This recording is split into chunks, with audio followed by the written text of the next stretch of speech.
rational economics literature points out, it should be obvious, that the free flow of capital creates what they sometimes call a virtual senate of lenders and investors who carry out a moment-by-moment referendum on government policies.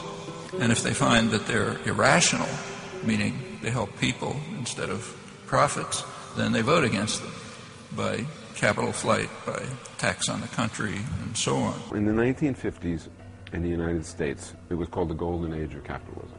And there was a certain amount of output. So there was this much output per capita in the economy. And then 40 years later, there was double that. Almost exactly, just coincidentally, double the amount of output per capita. So if you think about it, you realize that if in 1995 people work half as long as they work in 1950, right, if in 1955, then the output per person will be the same as it was in the golden age of capitalism. So you sort of ask yourself, well, why aren't we working 1 month on and 1 month off? Or why aren't we working a 3.5-hour week? After all, that technological innovation has created a condition in which we can do that, and we'd be as well off as in the golden age of capitalism. So why don't we do it? And the answer is because markets don't let us. It's not that everybody got together and decided we'd rather work twice as long as we could. And in fact, people work longer than they worked in 1955. People didn't decide, I want to do that. I mean, even the rich lawyers didn't decide, I want to do that. Rather, market competition compels it, coerces it. Because if you don't do it, you get outcompeted. So there's this drive to accumulate, this drive to work ourselves to death, in essence. Now, it's also true that where'd the extra product go, right? Where'd the double the output go? Well, it partly goes to military stuff to protect the system. It partly goes to police stuff to protect the system. It partly goes to cleaning up the ecological messes that the system produces. And it partly goes to the rich. And so the normal person is marginally better off. And in fact, from 1970 to the present, the normal person doesn't get better off at all. Joel Rogers. If a community's economic distribution becomes slanted, then despotism stands a better chance to gain a foothold.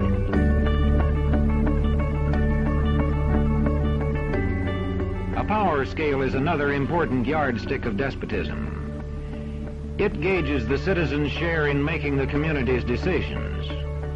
Communities which concentrate decision-making in a few hands rate low on a power scale and are moving towards despotism.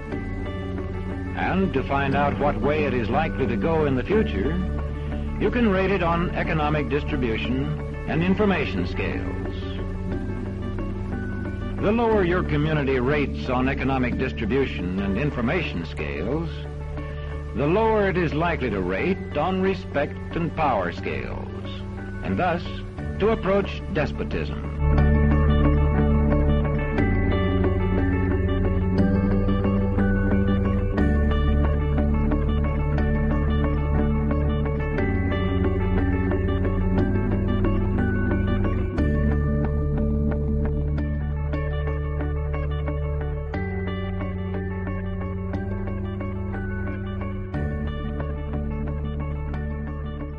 John Milton once said that those who put out the people's eyes reproach them of their blindness.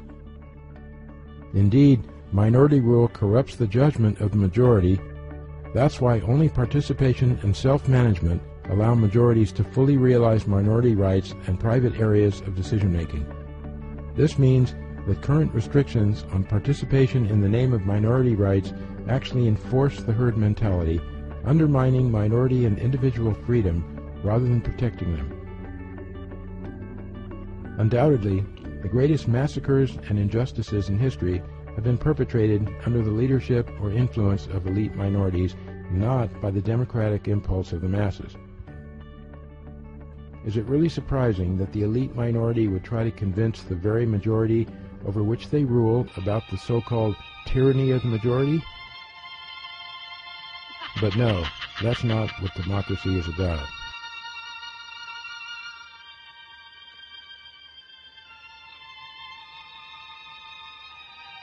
How much say we have over our lives, how much influence we have over decisions.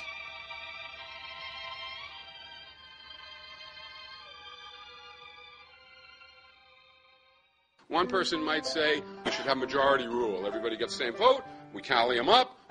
50% plus one wins. Another person might say we should have consensus. Our value for decision making is consensus. We should all at least abide or sign off on any decision. Another person might say, well, I think that maybe the one person should decide. Somebody might say that. I actually say all three, and many other things. I don't think any of those are a principle. They're all algorithms. They're all methods of arriving at a decision. But they're not a principle. One of them is right in one context, and one of them is right in another context. When you got dressed this morning, you didn't say to yourself, we should have a majority vote of everybody who's going to be there on what color socks I wear. And that made sense. Because that decision, it was appropriate to make that way. On the other hand, if you wanted to carry around a boombox and play it in here during the talk, you don't get to decide that all by yourself. Why not? Because we all hear it. And the idea here is that people should have a say in decisions in proportion to the degree we're affected by them. Now, we're not going to be anal about this. It isn't to the 6th decimal point, but broadly speaking, people should impact decisions in proportion to the degree where they're affected by them. The name for this, I think, reasonably, is self-management. If you want to control the state, you better have some fairly serious party and press mechanisms that work pretty well. In effect, you need to be financing the election campaigns. The public mind might have funny ideas about democracy, which say that we should not be forced simply to rent ourselves to the people who own the country. Rather, we should play a role in determining what those institutions do. That's democracy. Unless we move in that direction, human society probably isn't going to survive. We now face the most awesome problems of human history. Problems such as the likelihood of nuclear conflict, the destruction of a fragile environment.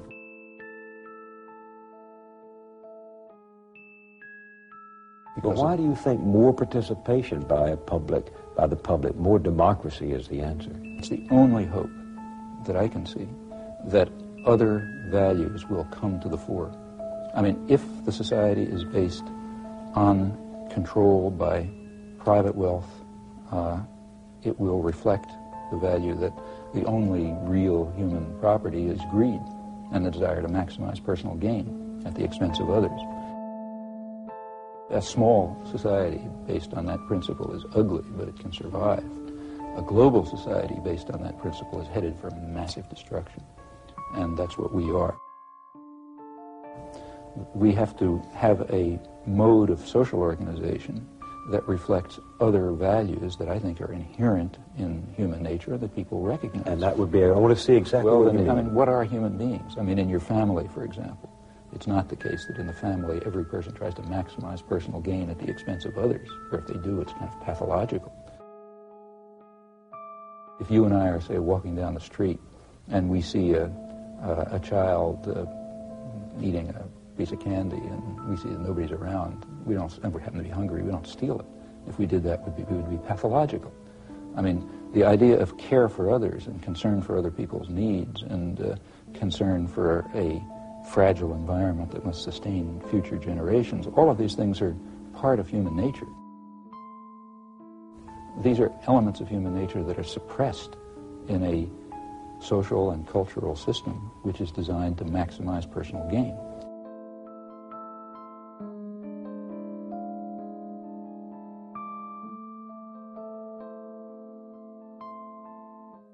We must try to overcome that suppression, and that's in fact what democracy could bring about.